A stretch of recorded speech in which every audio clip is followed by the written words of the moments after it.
If you want to create or start a brand new podcast this year and you have no idea where to begin, well, I'm so glad you found this video because I've been able to help dozens and dozens of people launch successful podcasts. And in this video, I'll be sharing my 5 tips on how to start a podcast for beginners. So let's get into it. You gotta just press record. Hey, what's up? It's Omar Corey with Think Media. Now, if you are looking to really start a podcast and you want to do it the right way, then I would write down the things that you're going to learn in this video. And I just want to thank the sponsor of this video, which is Podcastle. I'll be using Podcastle throughout this video to show you how to do certain things when it comes to the podcast creation process. However, everything I'll be teaching in this video will be principle based, so you can apply it to whatever software or tools you decide to use. But tip number 1 is to name your podcast and create your podcast artwork. When deciding on a name or picking a name for your podcast, I would encourage you to not get picky or overthink it because you can change it later on. One of my favorite podcasts, The Game by Alex Hermosi, he actually had a different podcast name for like the first 5 years, and then he decided to switch it to The Game. And honestly, one thing you could do when naming your podcast is decide on a random word and then just put your name at the end of it. That's what I did. It's The Department with Omar Altakori, and then your podcast will become what it's supposed to be. Now, when it comes to creating the podcast artwork, number 1, you can make it yourself using something like canva.com. Canva is an incredible tool. Literally search podcast artwork in the search bar, and it's going to give you so many templates, and you can literally swap out a stock photo of somebody and put yourself. It is important that you keep in mind the dimensions that is required across all the podcast platforms. The second option I would encourage you with is Fiverr.com, and that's where you can actually find very inexpensive graphic designers who can create a custom artwork for you. But either way, choosing one of those 2 paths and getting your artwork done is going to get you ready to start your podcast. Now that you got your podcast name decided and your podcast artwork done, it's time to actually create your podcast. And what you're going to need is a podcast distribution site. And there are so many to choose from, and they all do the same thing. They all allow you to upload your audio file to the site itself, and then it distributes it to Apple Podcasts, Spotify, Google Play, and everywhere people listen to podcasts. And what's cool about Podcastle is they are a host for podcasts, so you can actually use them to distribute your podcast. And it's so simple. Simply go into podcastle.ai, go to My Show, then you're going to select Create New Show, and then simply follow the prompts and the directions to get your show on these platforms. And essentially what you're doing to get your podcast on all these platforms is you're going to connect the RSS feed to Apple, Spotify, Google Play, and all the other options that they give you. Super cool and so easy for the creator because you just upload to one place and then it distributes it to many others. Tip number 2 is to record your first few episodes. It is important that you do start your podcast with more than 1 episode. Now, you have the option to release your first few episodes one of 2 ways. The first way is to release it 1 per week. And if you recorded at least 4 episodes, what's cool is you're going to give yourself a month's worth of time to get that 5th episode shot. Many podcasters start off the get-go and they no longer are podcasters because they run out of episodes. And to start off with some margin is really wise. The second way you can do this is actually record just a few short episodes and release them all at once. So when you do release your podcast, you're giving your listeners or watchers 3 episodes to listen to right off the get-go, which is really cool. The first episode, maybe you want to introduce yourself and why you started this podcast, and then the second and third episode could be more standard as to what you had envisioned for your podcast. But that is definitely more on the strategic side of things. On the more technical and practical side of things, you do want to make sure that your podcast sounds good. When it comes to deciding on a mic to capture your first few episodes, I want you to consider using the Podcastle app on your smartphone and your built-in mic on your phone itself. This is a great way to literally get started today after you watch this video, because right now you are listening to the onboard mic of my iPhone 15 Pro, and we can make this sound so much better like this. And now it sounds like a $400 microphone that I'm using, and I'm literally just using my smartphone. With the click of a button, added Podcastle's Magic Dust, which is AI to make your any audio really sound this good, but this is the power of just using your smartphone. However, if you do want to buy a mic, let's talk about a few options. The first kind of mic I would encourage you to look into is getting a dynamic microphone. These are the kind of mics that make your voice sound like this, like very rich and radio podcast-like. And the first one I would encourage you to check out is the Samson Q2U. This is a $70 mic kit. Comes with a stand, comes with all the cords you need to make it work. And this mic sounds phenomenal for the price. It really can't be beat. If you want a more professional looking microphone, literally for about $100, you can get the Samson Q9U, which is a great microphone. The thing is you're gonna need a mic boom arm, kind of like what you see right here, or a boom stand or something to just hold the mic up. But what's cool about both of these mics is they have the option to be used with a USB cable. So if you want to use it with your computer or laptop, or you could plug it in via XLR if you'd like to into a recorder of some sort. But what's cool about Podcastle is you can actually plug multiple USB mics into a computer and just record directly inside of Podcastle the various different tracks depending on however many mics you're using. But that is a dynamic microphone. They sound phenomenal and you don't have to break the bank. If you're looking for more of a discreet and maybe portable solution when it comes to creating a podcast, then I would encourage you to check out one of Rode's wireless mics. You can go with either their solo mic, which is the Rode Wireless Me. This is a $150 mic that plugs into your computer, your laptop, your smartphone, or even your camera. However, if you plan on doing interview style type of content, then I would encourage you to go with the Rode Wireless Pro. This is a dual wireless mic solution, comes with lavalier clip-ons and everything you need to be able to capture two people,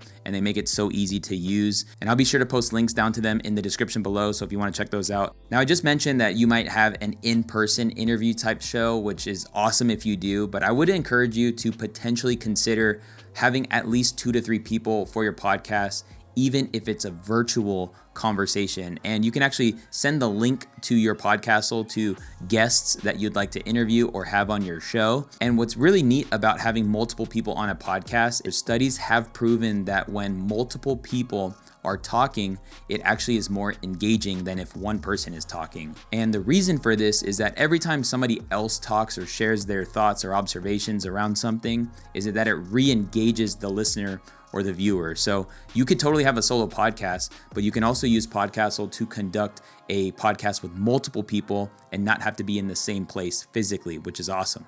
Now, when it comes to recording video for your podcast, I want you to consider truly turning on a camera, even if it is your smartphone or if you're using a regular camera. And really the main reason why is not necessarily uploading the full length, video of your podcast, which you totally could, and I would say you should, but it would be more so to upload short bite-sized pieces, 60, 30-second clips from your podcast and post those on your Instagram, your TikTok, and your YouTube Shorts. This can potentially get more people aware of your podcast, and it's better to do this via video because video on these platforms are really king. And what's cool about Podcastle is that they have a video editor that you can use to create these clips, highlights, and vertical videos for social media. What's also cool is you can even bookmark these clips as you record your conversation or your podcast by clicking on the Add Highlights button. And this is really gonna save you time on the back end by creating these clips. And what's cool about Podcastle is if you are using an Apple and you use the app, you can actually just turn on the camera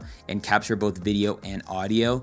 But on a computer or laptop, if you have it pulled up, you can actually use a webcam. You could plug in your smartphone as a webcam, or you can actually plug in an actual camera using potentially the USB cable of a camera or an HDMI capture card. They actually have a new feature called Cinematic Blur, and this will enhance your video quality to look super professional, sharpening the focus of the speaker while creating a bokeh or blurry background effect, which is really cool. When it's time to actually record these episodes, I just want to leave you with the idea to really keep it simple. You don't need to have a polished podcast. One of my favorite things about podcasting is that the conversational, imperfect element of it is so highly accepted. Like, your retention for your audio podcast is going to be so much better than a retention for a YouTube video. And so don't overthink it. Just record those podcasts, and then it'll be time to do tip number 3 once you're done, which is now to edit your podcast. Now, editing your podcast is not like editing video, so you don't have to be overwhelmed or intimidated by the idea of editing your podcast, because I just mentioned moments ago that it shouldn't be polished, right? But there are some things that Podcastle has to actually enhance the viewer's experience of your podcast. And I did mention early on the Magic Dust AI feature, which it will just clean up your audio and make it sound super professional. But they also have AI silence removal, and this will automatically remove very long pauses from audio tracks if that's something you'd like to do. They have auto leveling, and this would optimize sound levels and volumes from multiple speakers with just one click. So if I talk louder than my guest, or if my guest talks louder than me, then what it's gonna do is it's gonna bring it all to one volume, which is awesome for the listener's experience. Another really cool thing that you have with Podcastle is you have access to their royalty-free music library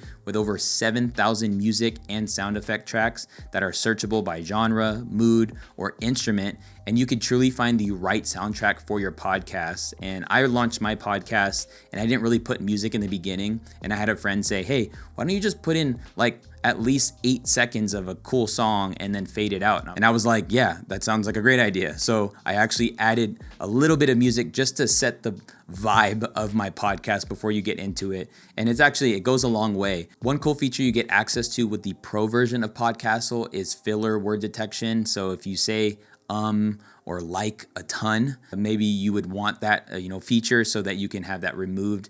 If you I know people that literally say like before everything they say. However, I would encourage you, listen back to your audio podcast so that you are aware of those things that you could potentially be doing. Tip number 4 is to now publish and promote your podcast. Give your podcast episodes a title. And something I like doing is I like putting a title that definitely will draw somebody to want to click on. And then I do like adding the episode number. If you are maybe unsure of a title to decide on, Podcastle does have a auto transcription feature. They got all the features, and it'll actually help you decide on a title, which is really cool and neat. But deciding on a title is really key, because when somebody subscribes to a podcast, it's truly the title that will convince somebody to want to click on that episode to then want to hear it. So now we're gonna take the audio and we're gonna put it into the show that we have created. Depending on what distribution platform you decided to go with, you're either gonna upload your audio to this platform, or in Podcastle's case, you're just gonna add it to your show. And doing this will make sure that this audio will be distributed to Apple Podcasts, Spotify, Google, and more. If you plan on releasing the video version of your podcast and upload it to YouTube, I would encourage you to make sure that you do upload this to YouTube as a podcast. When you go into your YouTube studio, just go to the upload button and select new podcast, create a new podcast. Or if you already have uploaded them in the past, maybe you have a few episodes, you can do a new playlist, or create a playlist first and then add that upload to the playlist. But that's how you properly upload a podcast to YouTube. And the reason you want to do this is because YouTube will give a cool experience to watchers and listeners on the YouTube Music app for people who pay for that. Now, publishing your podcast on these platforms is definitely a great first step, but the next thing you definitely want to do is promote your podcast and publish content around your podcast. Tell people that the new episode is out. Maybe you want to post a preview clip of your podcast. I talked about creating very short vertical videos from your podcast to make people convinced to want to listen to your podcast. This is a really cool, awesome strategy for you to be consistent on social media, which will in turn allow you to grow an audience. If you aren't a savvy video editor, there's actually a really cool AI tool called Opus Clips that will allow you to upload the full-length video version of your podcast, and it will literally, using AI, cut out and format vertical videos for your social media. So really, there's no excuse to not promote your podcast on other platforms. All it takes is one podcast episode for you to win a fan and a subscriber to your podcast. Tip number 5 is to repeat. You want to continue to capture, edit, publish, and promote your podcast as you are now a podcaster. My friend and very well-known podcaster, David Shands with the Social Proof podcast, he would say consistency is the only cheat code. And truly, if you want your podcast to gain traction, just commit to never stopping. Like, you are now a podcaster. Doing this over time, you will see traction and you will see growth. If you want to check out Podcastle yourself, be sure to check out the link down in the description below. And if you want to check out another video from us here at Think Media, just click or tap the screen. Can't wait to see you in a future video. Peace.